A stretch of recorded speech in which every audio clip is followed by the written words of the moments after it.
저희 한의원에서 뇌파를 찍기 전에 CAT 검사라는 것을 하게 되는데, CAT 검사는 대한소아청소년 정신의학회에서 의뢰해가지고 개발된 집중력에 대한 검사법이에요. 집중력 수준을 객관적으로 그리고 믿을 수 있는 검사법으로 개발한 건데, 아이나 청소년의 집중력의 정도라든지 충동성이 있는지 없는지를 검사법을 통해서 알 수 있습니다.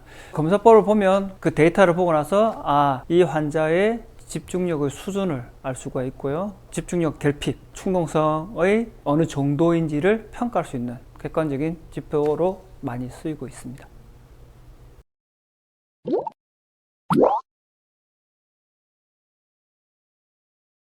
CAT 검사에는 5가지 집중력을 6가지 검사법으로 통해 가지고 그 사람의 집중력 상태라든지 충동성의 상태라든지, 그뿐만 아니라 보통 CAT 검사를 할 때는 ADHD의 여부를 알기 위해서 요거로서 알 수 있는 거는 발달장애 정도도 알 수 있어요. 발달장애가 시지각으로 문제가 있는지 청지각에 문제가 있는지, 발달장애 있는 아이들의 어느 정도의 수행 능력이 있는지도 어느 정도 파악을 할 수가 있거든요. 일단 어떤 검사법이 있느냐 하면, 첫째, 시지각 집중력 검사법이 있어요.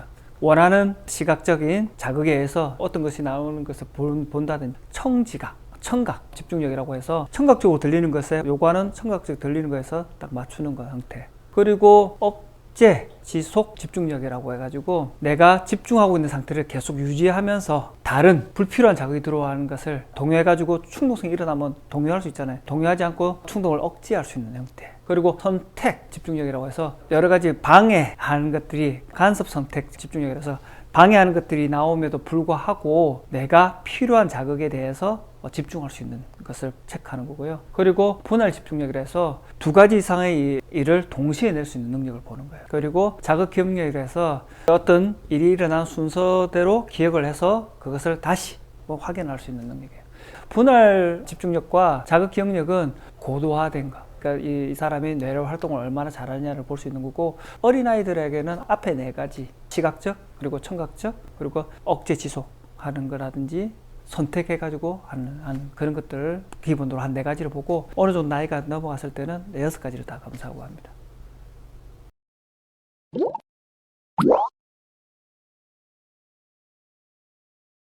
저희 한의원에서는 뉴로 피드백을 통해서 각성이 안 된 부위라든지 발달이 부족한 부위라든지 아니면 너무 과항긴된 부위를 뉴로 피드백에 의해서 치료를 하고 있고요. CAT 검사를 통해서 청지각 쪽에 들리는 것에 문제가 있어서 우리가 정보를 다 듣지 못해서 학습 장애가 나타나든지 일상생활 장애가 있는 친구들은 토마티스라고 하는 그 청지각 치료법이 있어요.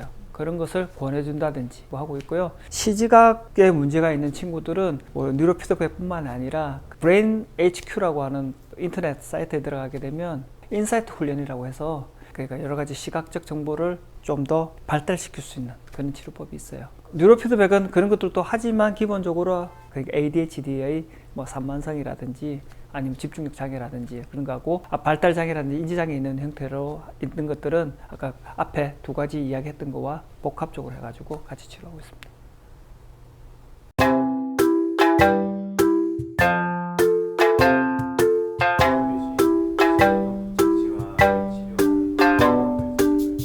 일단 저희 한의원에서 할 수 있는 거는, 일단 정확한 진단을 하기 위해서는 여러 가지 검사법을 실시해야 되는 것 같아요. CAT 검사라든지 아세바 검사라든지 뇌파 검사를 통해서 이 사람의 정확한 어디를 치료해야 될지 정확한 진단과 치료 방법을 결정하는 것도 중요하고요.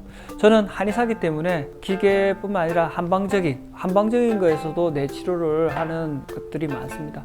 한방에서는 뇌의 작용을 심장의 작용과 연결시켜서 많이 이야기를 해놨기 때문에, 예를 들어 뇌의 불안장애 있는 사람들은 심장을 안정시켜준다든지, 건망증이 있는 사람은 심장의 기능을 활성화시켜서 뇌를 각성시킨다든지, 수면장애가 있는 사람들은 심장을 안정시키다든지 아니면 심장을 편안하게 해가지고 치료하는 방법, 한약의 치료법을, 즉 한방적 치료법을 통해 가지고 기본적으로 치료하는 것을 더 플러스 알파를 할 수 있는 형태로 하고 있습니다.